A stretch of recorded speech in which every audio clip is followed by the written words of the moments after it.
آج کل ماؤں میں اپنے بچوں کی تربیت کا شوق ہی نہیں رہا۔ پچھلے زمانے میں مائیں اپنے بچوں کی ایسی تربیت کیا کرتی تھی کہ بڑے ہو کر کے وہ بھی اللہ رب العزت سے مانگا کرتے، بلکہ بچپن ہی سے یہ تعلیم دی جاتی کہ ہم اپنی حاجت کو اللہ رب العزت سے مانگے، اللہ تعالیٰ ہی ہماری حاجت کو پورا کرنے والا ہے۔ یاد آیا خواجہ قطب الدین بختیار کاکی رحمۃ اللہ علیہ، یہ بہت بڑے مشہور بزرگ گزرے ہیں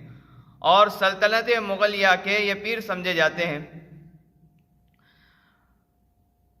یہ جب بچپن میں تھے، چھوٹے بچے تھے، ماں باپ نے تربیت کے لیے کچھ سوچا کیا کرنا چاہیے، تو ماں کے ذہن میں ایک ترکیب آئی کہ کس طریقے سے اس کا تعلق اللہ سے جوڑا جائے۔ اس نے یہ کیا کہ خواجہ بختیار کاکی رحمۃ اللہ علیہ جب بھی اسکول سے یا مدرسے سے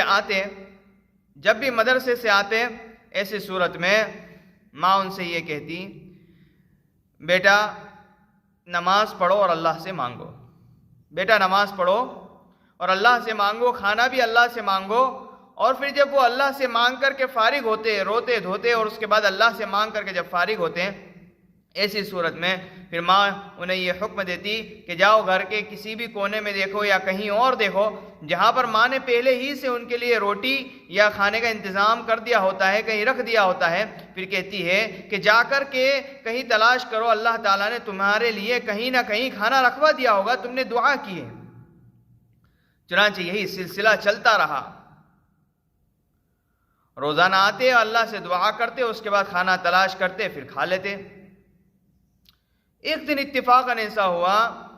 ان کی والدہ کہیں چلی گئی اور ان کے ذہن میں بھی یہ بات نہیں رہی کہ بچہ مدرسے سے آئے گا اور روٹی تلاش کرے گا۔ چنانچہ کہیں گئی ہوئی تھی، آنے میں تاخیر ہو گئی، لیکن وہیں پر یہ خیال بھی آیا کہ آج کہیں یہ راز فاش نہ ہو جائے۔ وہیں سے دوڑی ہوئی نکلی اور اللہ سے دعا کرتی ہوئی نکلی اور آنسو بہاتی ہوئی نکلی کہ اللہ تعالیٰ آج اگر یہ راز فاش ہو گیا تو اچھا نہیں ہوگا۔ چنانچہ یہ وہاں سے نکلی ہے اور دعا کرتی ہوئی نکلی ہے، گھر پر آ کر کے دیکھا تو بچہ سویا ہوا ہے۔ جلدی سے روٹیاں بنائی اور جہاں رکھنی تھی وہاں رکھ دی، اور پھر اس کے بعد کہا بیٹا تمہیں بھوک لگی ہوگی، اللہ سے مانگو اور پھر کھانے کو تلاش کرو۔ کہا کہ نہیں اماں، آج تو مجھے کھانا مل گیا تھا اور فلاں جگہ پر رکھا ہوا تھا، لیکن ماں آج کے کھانے میں جو لذت تھی وہ اس سے پہلے کبھی میں نے محسوس نہیں کی۔ یعنی اللہ تعالیٰ نے یہ کھانا جو ہے ان کے لیے کسی فرشتے کے ذریعے سے بھجوایا یا پھر کسی طریقے سے اللہ تعالیٰ نے یہ کھانا وہاں پر رکھوا دیا۔ تو یہ تربیت ہوا کرتی تھی۔ آج جب بچہ اسکول سے آتا ہے تو آج کی مائیں انہیں موبائل تھما دیتی ہے، آج کی مائیں انہیں گیم کے اندر لگا دیتی ہے، اور بچہ بچپن ہی سے گیم کے اندر اور موبائل کے اندر لگنے کی بنا پر وہ اپنے ماحول کو خراب کر لیتا ہے۔ آج جو یہ روتے ہیں نا کہ ہمارا بچہ بگڑ گیا، سب سے بڑا زہر جو ہے یہ موبائل ہے۔ ہم نے بچوں کو بچپن ہی سے اس کا عادی بنا دیا، جس کے سبب جو ہے بچے کے اندر یہ سلو پائزن اترتا ہی گیا، اور آخر کار یہ بچے کی تربیت کے بگاڑ کا ذریعہ بن گیا۔ آج مائیں سوچتی ہی نہیں ہے، اس لیے تربیت سب سے پہلے ماں کی بتائی جاتی ہے کہ ماں کی گود کی سب سے پہلی تربیت ہوا کرتی ہے۔ وہ جیسی تربیت کرے گی بچے کے اندر وہی نکھار پیدا ہوگا، وہ تربیت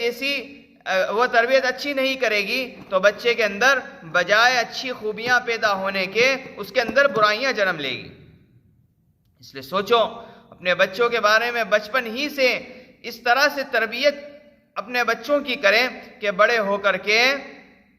وہ بھی اللہ رب العزت سے مانگنے والے بنے اور اللہ رب العزت سے اپنی ہر حاجت کو پوری کرنے والے بنے۔ یہ نہیں کہ ذرا کچھ پریشان ہوئی گھر میں، دیکھا کہ بچہ پریشان کر رہا ہے، میں نے خود اپنی آنکھوں سے دیکھا ہے مائیں انہیں موبائل تھما دیتی ہے کہ لے موبائل لے کر کے بیٹھ، اور کئی بچوں کی آنکھیں اس سے خراب ہو گئی، ذہن خراب ہو گئے، اس کے باوجود بھی نہیں مان رہے۔ اللہ تعالیٰ سب کو عمل کی توفیق عطا فرمائے۔